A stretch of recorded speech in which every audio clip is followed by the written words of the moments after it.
100 কোটি টাকার মানহানির মামলা করা হয়েছে মুফতি আমির হামজার বিরুদ্ধে। আমরা পরিষ্কার করে বলতে চাই, আমির হামজার বিরুদ্ধে ষড়যন্ত্র করে কোনো লাভ নেই। আমির হামজা বানের পানিতে নদীর স্রোতে ভেসে আসে নাই। 3 বছর আয়না ঘরে বন্দী থেকে ইমানের পরীক্ষা দিয়ে সম্মানিত হয়ে আল্লাহ তাকে সংসদে নিয়ে গেছে। সুতরাং তাকে মামলার ভয় দেখাইয়া, জেলের ভয় দেখাইয়া কোনো লাভ হবে না। আমাদের প্রিয় ভাই মুফতি আমির হামজা শুধু কোরআনের হক কথা বলার কারণে 3 বছর তাকে আয়না ঘরে বন্দী করে রাখা হয়েছিল। আমির হামজার সম্মান কমে নাই। আমির হামজাকে আল্লাহ এমপি বানাইয়া সংসদে সম্মানিত করেছে। আজকে আবার দেখলাম আমির হামজার বিরুদ্ধে নতুন করে ষড়যন্ত্র। 100 কোটি টাকার মানহানির মামলা করা হয়েছে মুফতি আমির হামজার বিরুদ্ধে। আমরা পরিষ্কার করে বলতে চাই, আমির হামজার বিরুদ্ধে ষড়যন্ত্র করে কোনো লাভ নেই। আমির হামজা বানের পানিতে নদীর স্রোতে ভেসে আসে নাই। 3 বছর আয়না ঘরে বন্দী থেকে ইমানের পরীক্ষা দিয়ে সম্মানিত হয়ে আল্লাহ তাকে সংসদে নিয়ে গেছে। সুতরাং তাকে মামলার ভয় দেখাইয়া, জেলের ভয় দেখাইয়া কোনো লাভ হবে না। তার কারণ হক্কানি আলেম যারা হয়, আল্লাহ ছাড়া কারু কাছে মাথা নত করে, আল্লাহ ছাড়া কাউকে ভয় করে। 3টে বছর যিনি জেলে বন্দী ছিলেন আয়না ঘরে, সন্তানকে ছেড়ে, বাবা মাকে ছেড়ে, স্ত্রীকে ছেড়ে, আজকে আল্লাহ তাকে সম্মানিত করলো। আর আপনারা ষড়যন্ত্র করছেন অপমানিত করার জন্য। আল্লাহ যদি কাউকে আকাশে উঠতে চায়, তাম পৃথিবীর মানুষ তার পাও ধরে যদি টানে, তাকে কি নিচে নামাতে পারবে?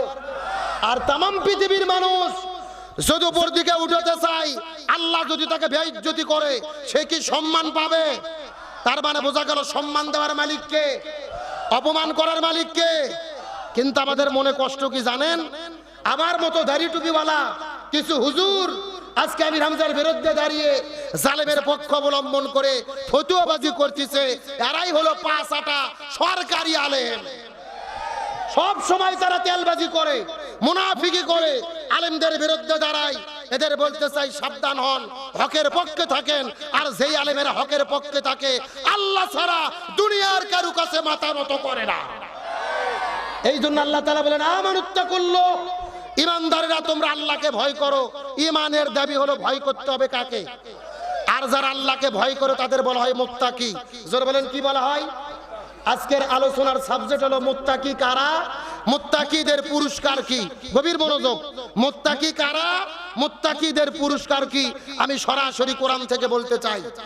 আমাদের বাংলাদেশের মানুষের ধারণা মুত্তাকি তারাই যাদের মাথায় বড় বড় টুপি, মুখের মধ্যে দাড়ি, শরীরে পাঞ্জাবি, হাতের মধ্যে তসবিহ নিয়ে ঘোরে, এরাই হলো মুত্তাকি। কিন্তু রাসূল বলে না, আত্তাকুয়া হাহুনা, আত্তাকুয়া হাহুনা। পোশাক ভালো আছে, অন্তরে আল্লাহর ভয় নাই, এ মুত্তাকি নয়। মুত্তাকি তারা যারা জালেমের জুলুমের সামনে দাঁড়িয়েও হকের পথে অবিচল থাকে। মাথার টুপি নাই, মুখের দাড়ি নাই, জুব্বাও নাই, কিন্তু তার মনে যদি একমাত্র আল্লাহর ভয় থাকে, তার ভেতরে আল্লাহর ভয়, সে হলো মুত্তাকি। দাড়ি টুপির বিরুদ্ধে নয়, জুব্বার বিরুদ্ধে নয়। দাড়ি টুপি জুব্বা অবশ্যই থাকবে, এগুলো হলো বাহ্যিক বিষয়, রাসূলের সুন্নাহ। কিন্তু ভয় থাকে মানুষের অন্তরে। ইমানদার হলো তারা যারা ফাঁসির দড়ির সামনে দাঁড়িয়েও বাতিলের কাছে মাথা নত করে না। আমার প্রিয় বন্ধুগণ, মুসলমান ভাইরা গভীর মনোযোগ লক্ষ্য করুন। কোন দিকে নজর নাই, কোন দিকে তাকাতাকি নাই। নির্দিষ্ট সাবজেক্টের উপর একটা মেসেজ দেওয়ার পর আপনাদের মধ্য থেকে বিদায় নিয়ে চলে যাওয়ার চেষ্টা করব। মুত্তাকি কাকে বলে? আল্লাহর ভয় কলিজার মধ্যে থাকলে কেমন হয়, একটা ছোট্ট দৃষ্টান্ত দেওয়ার পরে সামনের দিকে চলে যেতে চাই। অর্ধ পৃথিবীর খলিফা, আমিরুল মুমিনিন, খলিফাতুল মুসলিমিন হযরত ওমর ফারুক রাদিয়াল্লাহু তাআলা না, অর্ধ পৃথিবীর খলিফা সাজার পরে বাড়ির মধ্য থেকে বের হয়ে, ঘর থেকে বের হয়ে গভীর রজনীতে মদিনার অলিগলির মধ্যে ঘুরে বেড়াইতেছে দুঃখী মানুষের খবর নেওয়ার জন্য। বলেন সুবহানাল্লাহ। অর্ধ পৃথিবীর খলিফা গভীর রজনীতে অলি গলিতে ঘুরে বেড়াচ্ছে গরিব দুঃখীদের খবর নেওয়ার জন্য। আপনাদের প্রশ্ন করি, আমাদের দেশের যারা রাষ্ট্রপতি, প্রধানমন্ত্রী হয়, এরা কি অলি গলিতে রাতের বেলা ঘুরে বেড়ায়? একা একা ঘুরে বেড়ায়? আরে দিনের বেলা ঘুরতে গেলে তো 200 পুলিশ লাগে। কথা কন না, 200 পুলিশ, 200 র‍্যাব লাগে দিনের বেলা। আর রাতের বেলা কোনো প্রধানমন্ত্রী বাংলাদেশের একা একা কি ঘুরে বেড়ায়? আবার দেখবেন নির্বাচনের আগে যারা ভোটে দাঁড়ায় কলার গাছ দেখলেও সালাম দেয়, কিন্তু ভোটের পরে খুঁজে পাওয়া যায় না। আমার বন্ধুগণ, মুসলমান ভাইরা গভীর মনোযোগ লক্ষ্য করুন। অর্ধ পৃথিবীর খলিফা হযরত ওমর ফারুক রাদিয়াল্লাহু তাআলা মদিনার অলিগলির মধ্যে ঘুরে বেড়াইতেছে গরিব দুঃখীদের খবর নেওয়ার জন্য। এমন সময় তিনি লক্ষ্য করে দেখে মদিনার অলিগলির ভেতরে একটা ঘরের মধ্যে লক্ষ্য করে দেখা যায় দুইটা মহিলার কণ্ঠে সাউন্ড পাওয়া যায়। একটা হলো বৃদ্ধ মহিলা, আর একটা হলো যুবতী মেয়ে। এই বৃদ্ধ মহিলাটা যুবতী মেয়েটিকে ডাকতে বলে, মারে প্রতিদিন দুধ দহন করার পরে দুধের বালতিটা ভরে যায়, উটের মধ্যে থেকে দুধ দহন করার পরে ওই দুধ দিয়ে উটের বালতিটা ভরে যায়। আজকে কি দুধের বালতিটা ভরেছে নাকি? মেয়েটি ডাকতে বলে, মা আমি বারবার চেষ্টা করেছি কিন্তু দুধের বালতি তো ভরে নাই, এখন আমি কি করব তোমার কাছে জানতে চাই। এমন সময় মা ডাকতে বলে, মেয়ে রে, দুধের বালতি যদি না ভরে বাজারে বিক্রি করতে গেলে দুধের কম দাম হবে, ওই দুধটা অবশ্যই বালতি ভরাতে হবে।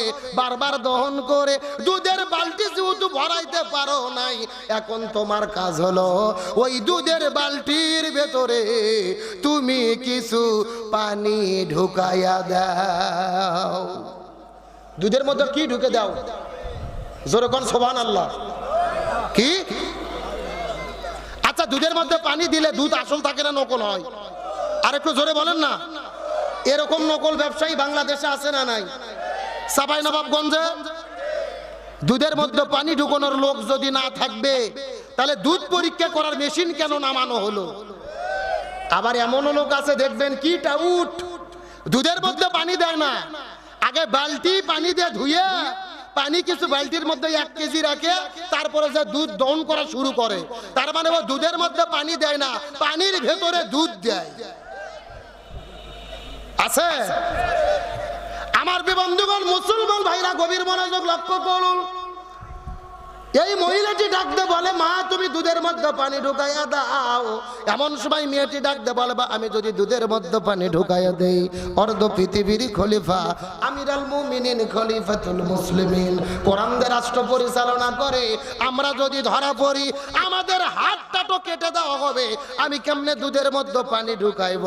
এমন সময় মা ডাকতে বলে, মেয়েরে, এই গভীর রজনীতে দুধের মধ্যে যদি পানি ঢুকাইয়া দাও, অর্ধ পৃথিবীর খলিফা উমর ফারুক দেখতে পারবে না।